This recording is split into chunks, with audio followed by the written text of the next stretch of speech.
let's talk about the whether or not he asked for the day off. And I know this sounds silly and like a tiny point, but you just gave a great example where you had mentioned to Janie Engel that you're going to be on vacation with your family. Well, Flair says he asked for the day off weeks in advance. Bischoff, of course, says he never asked for the day off.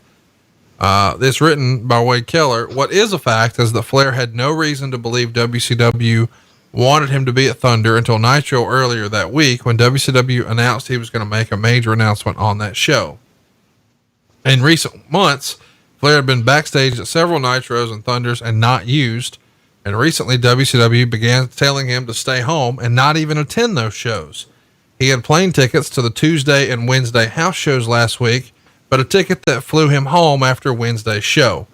If Flair didn't ask for the Thursday off, he certainly had fair reason to believe he wasn't going to be used.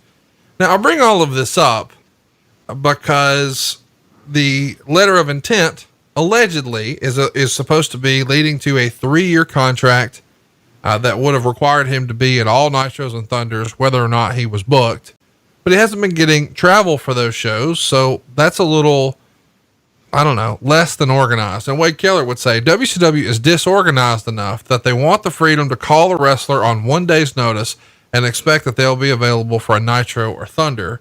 And when Flair no-showed Thunder, Bischoff began telling people he was thinking of making an example out of him. What that meant wasn't clear though, because Bischoff said he planned to keep sending Flair his checks, but not use him on TV. What do you make of Wade Keller's assertion that WCW was disorganized enough that they thought they could just give everybody one day's notice? I can believe that. I can believe it. My question would be, okay, Rick, when you booked that day off, who did you book it through? Who did you speak to? Was there an update between the time that you booked that day off and as it got closer, did you remind anybody? And that's going off of past history and past issues that you may have had with the company about things getting mixed up. And he said, no, but he said, but what's the truth? What's the truth here?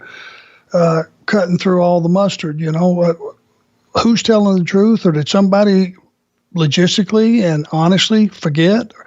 Did he make it through somebody in the office who said they were going to write it down and never did?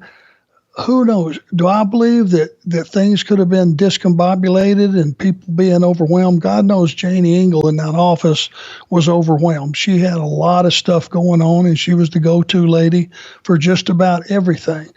So could I see that happening that way? Well, sure. Who knows? You did a radio appearance in the middle of all this and said, to be perfectly honest with you, this thing has been pretty tight-lipped.